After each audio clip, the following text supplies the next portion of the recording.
Bonjour à tous et bienvenue dans cette nouvelle vidéo. Comme je l'ai présenté dans cette vidéo-là, j'ai acheté le nouvel iPad Pro M4 afin de le comparer à ma Surface Pro. L'objectif étant de voir si l'iPad Pro peut remplacer ma Surface Pro, passer de Windows à iPadOS, passer de l'univers Microsoft à l'univers Apple. Dans cette vidéo, nous allons simplement faire le déballage et les paramétrages de l'iPad afin de me laisser le temps de tester et de l'utiliser au quotidien pour voir si elle répond à mes besoins. Je ferai une nouvelle vidéo vendredi prochain pour vous communiquer mon ressenti et le bilan entre ces deux tablettes, les plus et les moins. Passons tout de suite au déballage. J'ai donc reçu la Surface, je l'ai acheté sur Amazon.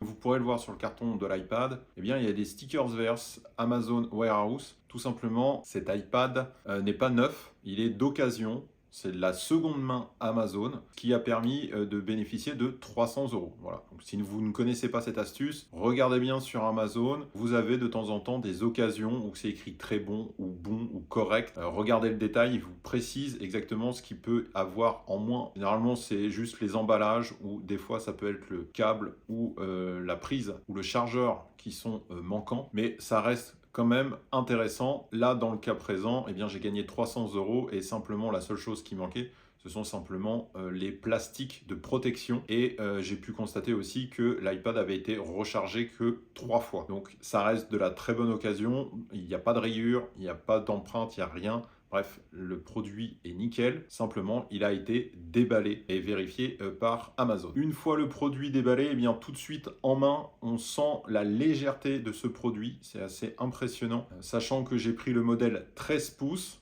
avec 256 Go de disque dur, mais effectivement il est très léger. À comparer avec ma Surface Pro, on voit tout de suite la différence. Idem pour le poids. Dans le carton, il y a bien sûr les fameux papiers qu'on n'ouvre jamais et qu'on ne regarde jamais et son câble tressé qui est disponible en USB-C des deux côtés. Maintenant que l'iPad est entre mes mains, je le démarre et comme vous le savez, il y a une phase de paramétrage, de configuration à effectuer. Donc celle-ci, je la passe rapidement. Et juste après, je me rends compte que finalement, par rapport à la Surface Pro, je n'ai pas possibilité de poser tout simplement l'iPad puisqu'il n'y a pas de béquet arrière. Et donc ça me bloque pour le maintenir sur le bureau. J'ai donc acheté une protection ESR qui est magnétique. Donc ce qui permet de la retirer facilement si c'est nécessaire. Et ça permet effectivement de pouvoir la positionner comme on le souhaite. J'ai pris quelque chose donc de basique. Toutefois, il y a quand même le rabat qui permet de positionner éventuellement et de protéger le pencil que je n'ai pas acheté. Mais si vous êtes intéressé, cette protection permet de sécuriser le pencil. Voilà, une fois positionné, je m'attaque à l'installation des applications Microsoft. Là aussi, j'ai fait une vidéo accélérée. Encore une fois, ce n'est pas ce qui vous intéresse le plus. J'ai installé dans un premier temps Word, Excel, PowerPoint, Outlook et le navigateur Edge. Ce sont des outils que j'utilise au quotidien et qui me sont donc nécessaires pour faire un test correct et voir si ça peut remplacer ma Surface Pro. Maintenant que les outils sont installés, je vais installer un clavier, une souris et un écran externe puisque j'utilise principalement ma tablette Surface dans ces conditions. Il n'y a que quand je suis au bureau ou que je suis à l'extérieur où j'utilise uniquement la tablette en tant qu'écran, mais j'ai toujours une souris externe de brancher. Je suis plus à l'aise avec une souris qu'avec le pavé tactile. J'ai donc commencé avec le clavier. Il est détecté, mais malheureusement, lors de l'appairage, il me met un message d'erreur. J'ai réessayé et malheureusement, le message d'erreur se poursuit. Donc, ce clavier ne peut pas être utilisé avec l'iPad. J'avais essayé aussi sur un autre PC et j'ai eu le même problème. Et j'ai essayé aussi sur mon iPhone et j'ai aussi le même problème. Donc, potentiellement, le problème vient plus du clavier qui a du mal à s'appairer avec. Autour de la souris pour l'appairage, c'est une souris Microsoft Arc. Ici, j'ai simplement désactivé, réactivé le Bluetooth de l'iPad. Elle est découverte et en cliquant dessus, l'appairage se fait lui directement et la souris est tout de suite opérationnelle. Ne souhaitant pas rester sans clavier, j'ai trouvé une solution alternative, en tout cas pour cette période de test.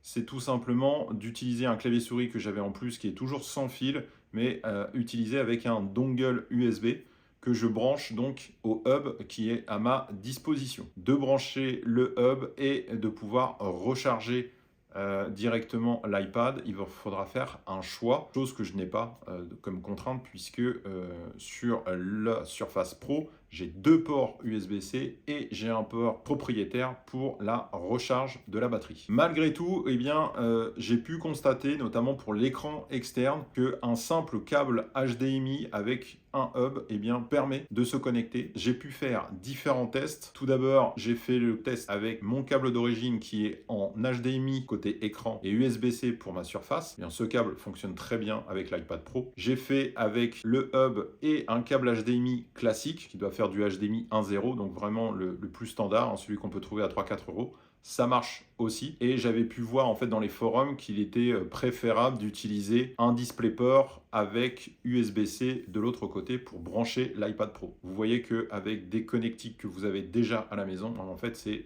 compatible et c'est fonctionnel. Maintenant mon clavier souris sont connectés grâce au dongle et au hub, eh bien on va pouvoir passer au paramétrage. Puisque j'ai un clavier de PC, donc pour Windows, et donc il n'a pas les touches pour l'univers Apple, vous avez la possibilité dans les paramétrages de pouvoir changer ça. Et donc dans la liste, vous avez le terme français-PC qui permet justement de paramétrer les touches pour qu'elles correspondent au clavier venant de l'univers Microsoft, ou en tout cas venant de l'univers Windows. Je vous recommande aussi de changer certaines commandes, permettent donc de faire des raccourcis clavier. Les plus connus sont CTRL-C, CTRL-V pour faire du copier-coller. Et bien sur l'univers Apple, ça sera du Command-C, du Command-V. Et bien j'ai changé puisque le commande était associé à la touche Windows et donc je l'ai inversé pour qu'elle soit associée à la touche CTRL, de telle façon que je revienne à ce que je connaissais déjà et au mode de fonctionnement que j'avais avant, c'est-à-dire CTRL-C, CTRL-V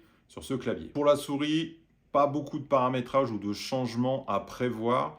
Vous avez possibilité de changer le défilement avec la molette, hein, vers le haut, vers le bas, selon vos habitudes. Donc moi, je l'ai changé. Et dans les parties accessibilité, vous aurez aussi la possibilité de choisir la vitesse de déplacement de la souris et aussi les couleurs du pointeur. Comme vous avez vu, le pointeur est rond. Il n'y a pas de pointeur en forme de flèche. Vous n'aurez malheureusement pas le choix. Par contre, vous pourrez changer éventuellement la couleur. Maintenant que tout est branché, notamment l'écran externe, eh bien, il faut activer le Stealth Manager pour avoir un maximum de possibilités avec les différentes fenêtres des applications et de pouvoir justement faire des groupes de fenêtres ou simplement pouvoir redimensionner comme vous le souhaitez les fenêtres de vos applications pour avoir un meilleur usage en écran externe. Dans la partie lumière et affichage, vous avez directement Stealth Manager qui apparaît en haut. Il suffit de l'activer et il faut le faire. Enfin, vous pouvez le faire pour l'écran externe, ce que je recommande, et vous pouvez aussi le faire pour la partie uniquement iPad. L'autre paramètre que vous devrez regarder, eh bien, c'est dans multitâche et gestes, qui vous permettra de choisir la position de votre iPad par rapport à votre écran externe. Comme vous le voyez à l'image, eh bien, vous avez la position